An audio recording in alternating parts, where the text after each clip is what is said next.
Good day, viewers. I am Tomilola Daniel, your real estate consultant.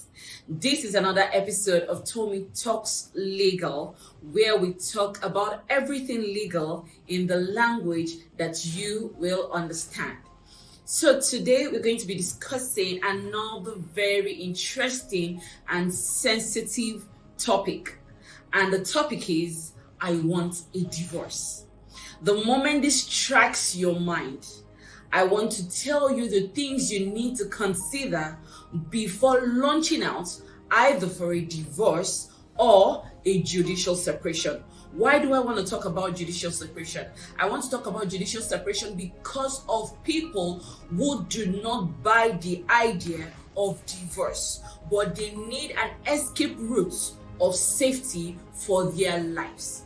But before we go ahead, I would like you to subscribe to my YouTube channel, click on the like button, and share with your friends, because I know that this episode is going to be very, very educative for them, and I know they will thank you for sharing this YouTube channel with them. So it appears that a lot of people know what a divorce is, that a divorce is a legal separation between a man and a woman, or rather a husband and a wife. But where this divorce happens, it means that these people are no longer binded together by the law as husband and wives. So they do not owe themselves any marital obligations. Why would I want to discuss judicial separation? We know that there is a lot of religious and societal myth surrounding divorce. But we have a lot of societal and religious myth surrounding divorce.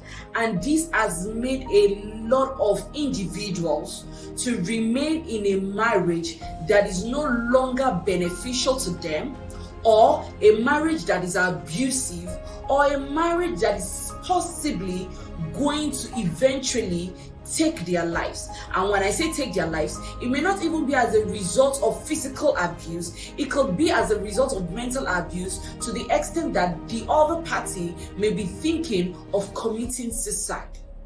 So if you are in that corner where you are held bound in your marriage because of this societal myth, societal pressure, or religious obligations, or religious myth, a judicial separation is what you should consider.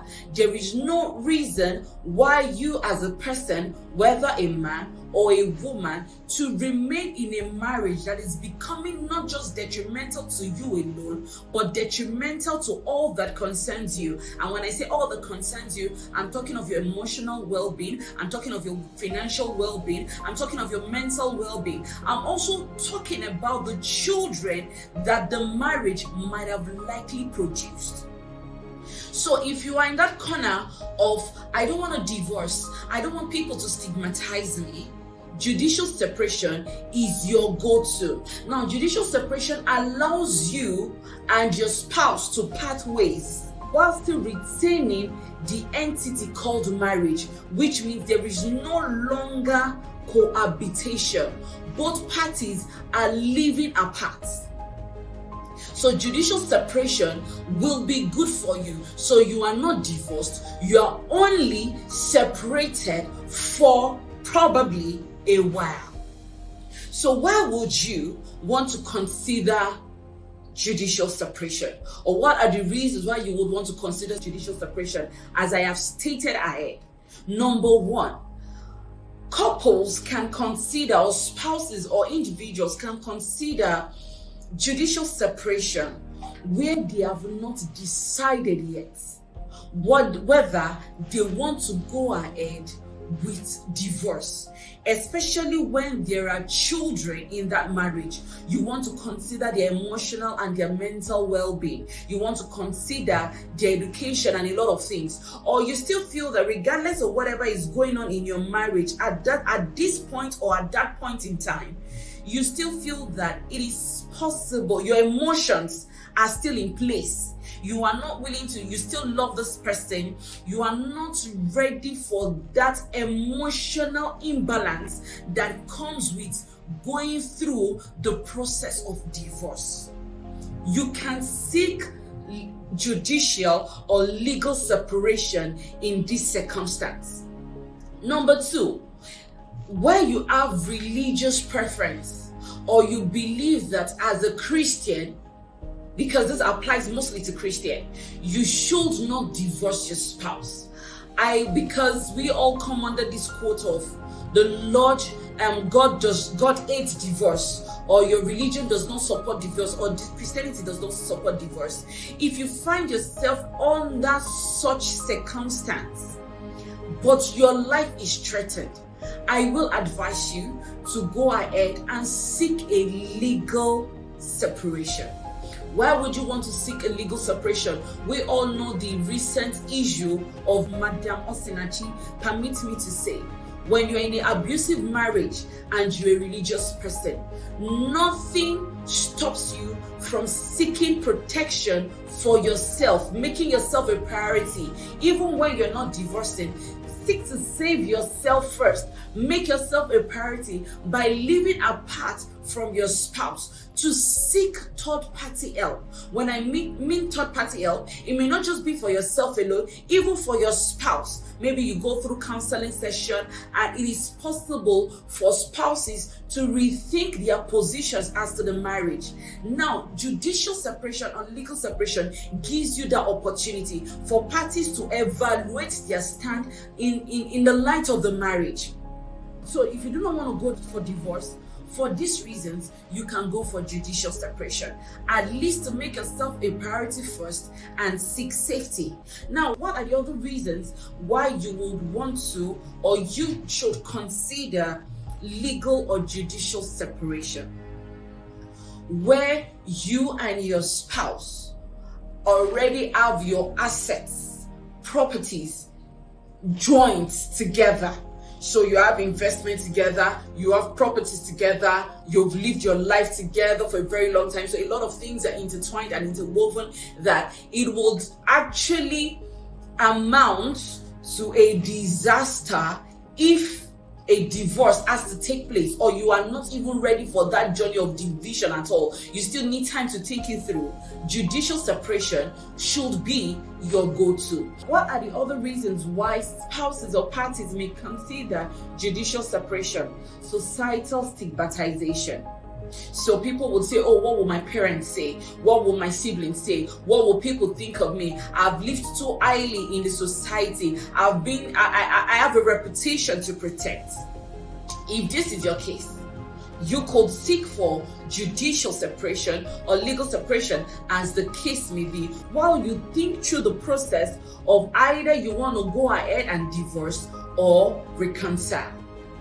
Now, what are the other reasons why you want to consider a judicial separation, as opposed to having your marriage totally dissolved, when you still feel that there is possibility of both parties reconciling? When there are still chances of parties reconciling, when there are no life-threatening circumstances, it is good for such parties to consider judicial separation. It gives you time, it gives you space, it gives you an atmosphere of fresh air to rethink through issues and decide whether you both want to come back together as husband and wife. So where you as a party, you have come to a decision as to, I want to get a divorce. I have thought through this and I feel that a divorce is what I want to do. These are the things you would need to consider before going ahead. But first, I must say this. A lot of Nigerians have these misconceptions that when a marriage is troubled or parties go apart, you hear this Nollywood imposed perception of, I have not signed divorce papers. In Nigeria, under the Marriage Act, there is nothing like serving your spouse with a divorce paper.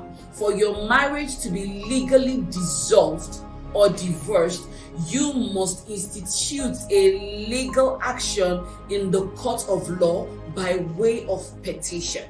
Let me even now break it down. For you to even say that you are married under the act, to the extent that you want to seek divorce through the courts, legal dissolution of your marriage, it means that you have been married under the English Act. So where you contracted your marriage traditionally, you married your spouse under either the Islamic law or according to your custom. You did your Igbo traditional marriage, or you did your Yoruba traditional marriage, or the marriage of the tribe where you come from. Please, instituting of divorce or court proceedings to dissolve your marriage is not your place. It doesn't concern you. So you can easily dissolve your marriage without having recourse to the courts. It is only where you are joined in holy matrimony, in the marriage registry rather, or in a licensed place of worship, that you will be entitled to dissolve your marriage by law. So where you did not go to the marriage registry, or you did not get married in a licensed place of worship, you do not need to go through any legal process to dissolve your marriage. So if you find yourself under that umbrella, this session is not for you. So you are not entitled to go through the legal process of dissolution of marriage. So where you got married under the English law, which is the Matrimonial Causes Act, it means that for your marriage to be dissolved, you have to go through the legal process. So I will tell you, when you want to go and get through divorce, you should go or apply for a divorce or petition for a divorce, which is the right word. I want to be assured that I want to advise that you get your lawyer, and both of you and your lawyer, think things through, discuss things through as to the custody of the children of the marriage. Talk through your marital properties and investments. So you have to open up to your attorney or to your lawyer about the properties that you and your spouse have together. You also have to talk about your child support and maintenance. When you have come to an understanding or a proper approach to this, you also have to know the grounds on which the court will grant your marriage a divorce. So this means that you cannot just wake up from your sleep one morning and you say you're no longer interested in this marriage. The court will not grant a dissolution of marriage where you just want to dissolve your marriage based on your feelings without concrete or tenable grounds for such dissolutions. So now, if you're applying to court for a dissolution of marriage, your marriage must have passed the 2 years rule. Now, what do I mean by your marriage must have passed the 2 years rule, or you must have passed the 2 years rule? So it means that the court will never dissolve a marriage that is 1 year old. The court will never dissolve a marriage that is 6 months. The court will never dissolve a marriage that has not hit the 2 years anniversary. And this is because the court still feels that the couples have not yet known themselves enough to the extent of concluding that they do not want the marriage any longer. But there is an exception to this, where the permission of the court is being sought on certain grounds of sodomy, bestiality, rapes, etc. According to the Matrimonial Causes Act, the court will consider the petition of the dissolution of marriage. So when it happens that your marriage has hit the 2 year mark and there are very reasonable grounds for your marriage to be dissolved, the court will hear you out. But this are the following grounds in which the court will consider before dissolving your marriage. So number one reason or number one grounds why the court would want to consider your petition of dissolving your marriage or dissolving a marriage is you must be able to show that the other party, the respondent, has refused to consummate the marriage. So what this means is that your spouse has refused to fulfill their marital obligations to you. Let me break it down, because this is Tommy Talks Legal. We speak in the language you understand. This means that this person or this spouse that you want to divorce has refused to have sexual intercourse with you as his spouse or as spouse. So if you are able to prove this before the court will grant the dissolution of the marriage. Number two, that since the marriage, the respondent has committed adultery and the petitioner finds it intolerable to live with the respondent. So this means that the other party has committed adultery. Now, when you are alleging adultery, you must be able to prove. This is always very difficult because adultery is always done in privacy. So most of the time, it's always difficult to prove adultery when it comes to petitioning for a divorce. This is also one of the grounds where if you can prove, the court will dissolve your marriage. Now, if it happens that you discover that your spouse committed adultery, and this person forgives you, and you forgive your spouse for committing adultery, and 2-3 months later things have started going on fine, and maybe one incident happens, or you just come out of the blues and say, oh, I want to divorce this person, and committed adultery last month or 2 months ago. The moment you have condoned it and you have agreed to forgive this person, the court will not grant the dissolution of the marriage because you have moved on, you have condoned it. Number 3 grounds on which you can apply to the court for a dissolution of marriage. You must be able to prove that since the marriage, the respondent has behaved in a way that the petitioner cannot reasonably be expected to live with the respondent. Now, I'm sorry I did not explain who a petitioner is. A petitioner is the person who applies for the divorce. So this means that you're telling the court that it is either this person has a violent behavior, and in the process you could lose your life. If you come with these grounds, the court would consider and possibly grant your application or your prayer for a divorce. Number 4 grounds why the court can grant your petition or consider your petition for the dissolution of your marriage is that the respondent has deserted the petitioner for a continuous period of at least 1 year immediately preceding the presentation of the petition. So it means that for 1 year, this person has left you alone, and every possible means to bring this person back to the union has been futile. But consider this: if it happens that the court discovers that this desertion was with your consent, so where we have spouses who travels out of the country and for one reason or the other they're unable to come back, or they're unable to meet up, or plans did not work out, as long as it is with your consent, the court will not grant the dissolution of marriage. Because at this point, desertion cannot come to play, because this person is staying away from you as a result of your consent or prior knowledge.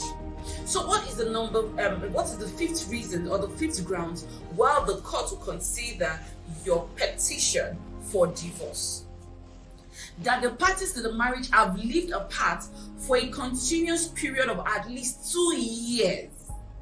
So it happens that for 2 years, you and your spouse have not cohabited, you have not been together, you no longer stay together. For these reasons, the courts may consider your petition for dissolution of marriage. The sixth ground, while the court would consider your petition for divorce, is similar to the fifth one, where both parties have lived apart rather for a continuous period of at least 3 years immediately preceding the presentation of the petition. On these grounds, the court will grant the dissolution of marriage.